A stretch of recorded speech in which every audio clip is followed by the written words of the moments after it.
చేతులకు అప్పగిస్తూ యేసు పరిశుద్ధమైన నామమున ప్రార్థించి వేడుకొంచున్నాము తండ్రి.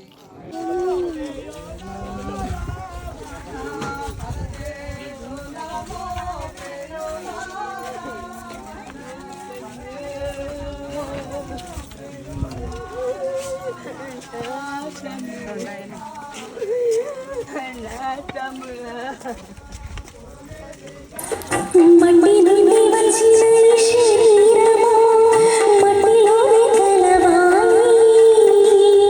మట్టి నుండి వచ్చిన శరీరము మట్టిలోనే కలవాలి. స్వామి నిలిచిన ఆత్మ తిరిగి చింతకు చేరాలి.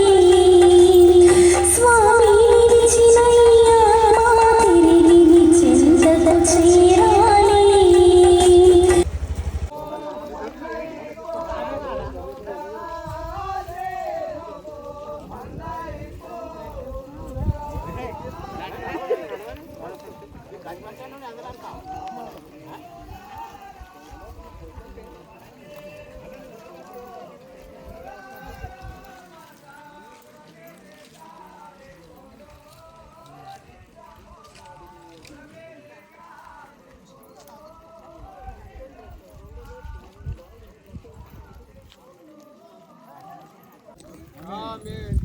ముందు మన మధ్యన పాస్టర్ గారు యేసురత్న పాస్టర్ గారు కొద్ది మాటలు మనకు తెలియజేస్తారు. అందరూ కూడా మౌనంగా ఉందా? కానీ నీటి మధ్యాహ్నం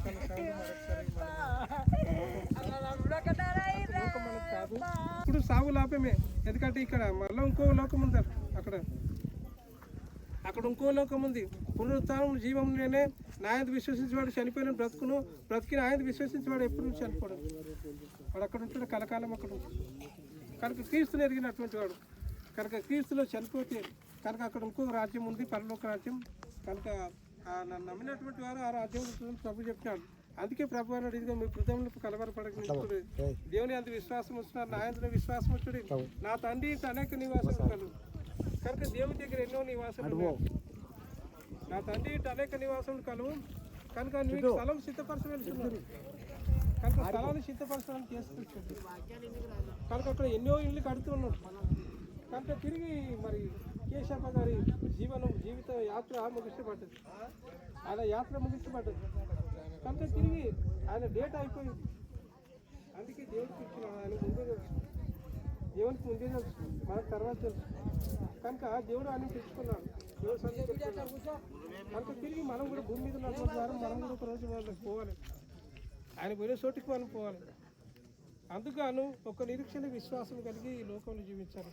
అందుకే పౌలు అన్నాడు, నిరీక్షణ లేని ఇతరుల వల్ల మీరు దుఃఖపడకుండా నిమిత్తం నిరీక్షణ వారి గురించి మీకు తెలియకుంటే నాకు ఇష్టం లేదు. యేసు చనిపోయి తిరిగి లేచానని మనం నమ్మితే యేసునందు నిరీక్షణ వారిని దేవుడు ఒక రోజు ఎట్టబెట్టుకొని వస్తుంది. కనుక యేసు గురించి రెండవ రాకడ వస్తే ఈ సమాధులు బద్దలైపోతాయి. మంచి కట్టుకున్నాడు కనుక సమాధులన్నీ బద్దలైపోతాయి. ఒక్క నిమిషంలో కడబూర కానీ అన్నీ బద్దలైపోతాయి. కనుక చనిపోయినటువంటి వాళ్ళు లేస్తారు. అప్పుడు మనం చూస్తామని నిరీక్షణ అనుకుంటాను క్రైస్తవులకు. అప్పుడు దేవుడు మరి మనుషులను చూస్తామని నిరీక్షణ అనుకుంటాను. కనుక నిరీక్షణ లేని ఇతరులే మనం దుఃఖపడకూడదు. ఎందుకంటే అందరికీ ఉందండి, అందరికీ ఉంది, మనకు ఉంది. కనుక మరొకసారి మరి కేశప్ప గారు మనల్ని విడిచి వెళ్ళినాడు. మరి ఆయన కొరకు మనం ఓదార్పు ఆదరణ కలిగి ఉండాలి. ఒక సమాధి క్రమంగా చేయబడాలి. ఒక సమాధి క్రమంగా చేయబడాలి. కనుక ఇందులో ఏది మరి అపశృతి లేకుండా ఒకడు కొత్తగా జన్మిస్తాడు. కనుక జీవన మరణాలు నీ సన్నిధిలో ఉన్నాయి. కనుక కేశప్ప గారు లోకంలో జీవించినాడు. కనుక ఈ దినం తండ్రి నీ సన్నిధిలో చేరుకున్నాడు, నీ సమ్ముఖంలో నిలబడి ఉన్నాడు. నువ్వు ప్రతి మనిషికి లెక్క అడుగువాడు. కనుక ఆయన జీవించినటువంటి లెక్కను అడుగుతున్నావు. కనుక నీ సాన్నిధ్యంలో తల వంచుకొని నిలబడ్డాడు. కనుక నరలారా తిరిగి రండి అని చెలివిచ్చినావు.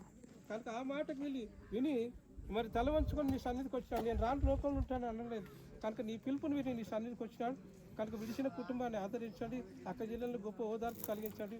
రక్త సంబంధికులకు తండ్రి కోడలకు మన్మనాలకు గొప్ప ఓదార్పును ఆదరణ దయచేసి దుఃఖమును కలిగించినావు తండ్రి. గాయాన్ని పుట్టించినావు, తిరిగి గాయాన్ని కట్టువాడము నీవే. నీ ప్రేమలో వారిని జ్ఞాపకం చేసుకుని నడిపించండి. దుఃఖపడి వారి తండ్రులు వారు ఓదార్చబడతారని వాగ్దానం చేసినావు తండ్రి. ఇదిగో వారు దుఃఖించినారు, మరి వారికి ఓదార్పు నీవే దయచేయమని కృపస్వరూపని ఈ భూస్థాపన చక్కగా మీరే జరిగించు. ఘనత మహిమ ప్రభావాలు మీరే పొందుకున్నాను.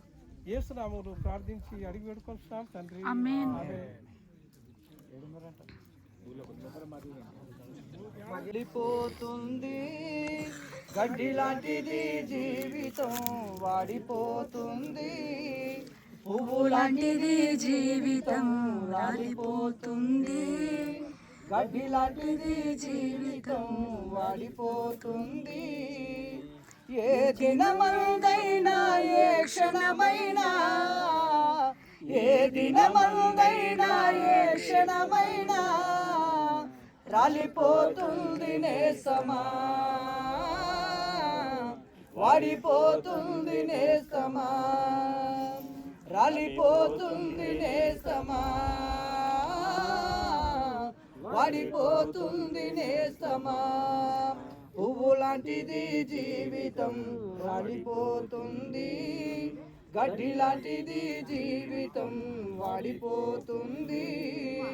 పాలరతి పైన నీవు నడచిన గాని, పట్టు వస్త్రాలే నీవు తొడగిన గాని, పాలరతి పైన నీవు నడచిన గాని, పట్టు వస్త్రాలే నీవు తొడగిన గాని, అందలము పైన కూర్చున్నా గాని, అందనంద స్థితిలో నీవున్నా గాని, కన్ను మూయడం ఖాయం, నిన్ను మోయడం ఖాయం, కన్ను మూయడం ఖాయం, నిన్ను మోయడం ఖాయం. కళ్ళు తెరుచుకో నేస్తమా, కలుసుకో యేసుని మిత్రమా, కళ్ళు తెరుచుకో నేస్తమా, కలుసుకో యేసుని మిత్రమా. పువ్వు లాంటిది జీవితం, రాలిపోతుంది.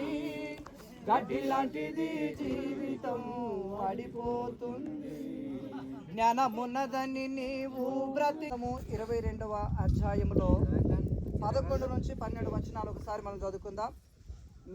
అన్యాయము చేయువాడు ఇంకను అన్యాయమే చేయనిమ్ము, అపవిత్రుడైన వాడు ఇంకను అపవిత్రుడుగానే ఉండనిమ్ము, నీతిమంతుడు ఇంకను నీతిమంతుడుగానే ఉండనిమ్ము, పరిశుద్ధుడు ఇంకను పరిశుద్ధుడుగానే ఉండనిమ్ము. ఇదిగో త్వరగా వచ్చుచున్నాను, వాని క్రియ చొప్పున వానికి ఇచ్చుటకు నేను సిద్ధపరిచిన జీతము నా యొద్ద ఉన్నది. హల్లెలూయా.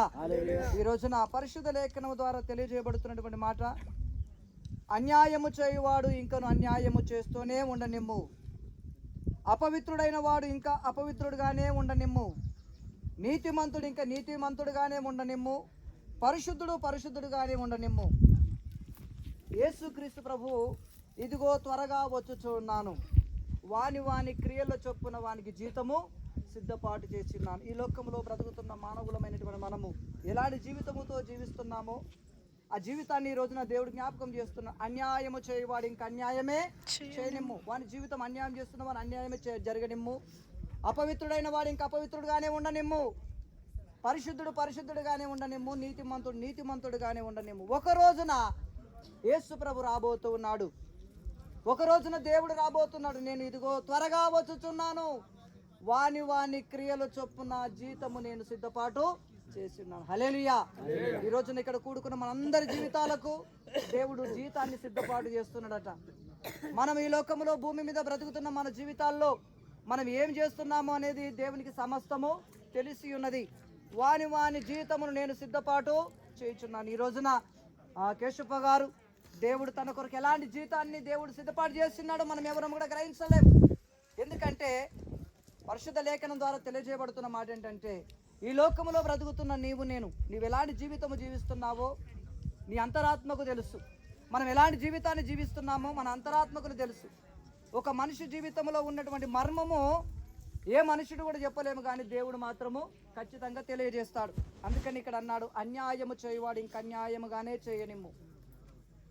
పరిశుద్ధ లేఖనం ద్వారా అన్నాడు మరొక మాట, యవనుడా యవన కాలమందు సంతుష్టిగా ఉండనిమ్ము, నీ కోరికల చొప్పున జీవించు. భూమి మీద నీకు ఏది అందం అనిపిస్తే, ఏది సంతోషం అనిపిస్తే, ఏది సుఖం అనిపిస్తే ఆ సుఖాన్ని పొందుకో.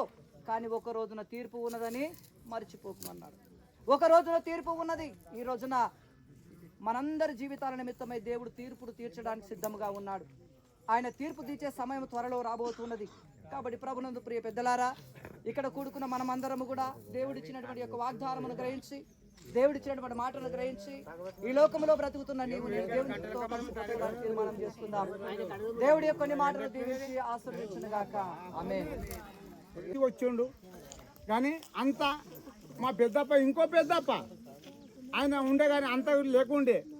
మా పెద్దప్ప ఇట్లా మంచిగా ఉండే అని ఈ పెద్దప్ప అంత నేను కృషితోటి నేను అంత ఇది చేసిన కాబట్టి నేను చెప్తాను. నేను మంచి సాక్ష్యం ఇచ్చిన నాకు కేశప్ప గారి గురించి, మా కేశప్ప పెద్దప్ప మంచిగా ఇది చేసి నా బ్రతుకంతా భారమేనని నేను కుమిలి కుమిలి ఏడ్చుచుండగా నన్నెత్తుకొని ఓదార్చితివే. నేను కుమిలి కుమిలి ఏడ్చుచుండగా నన్నెత్తుకొని ఓదార్చితివే.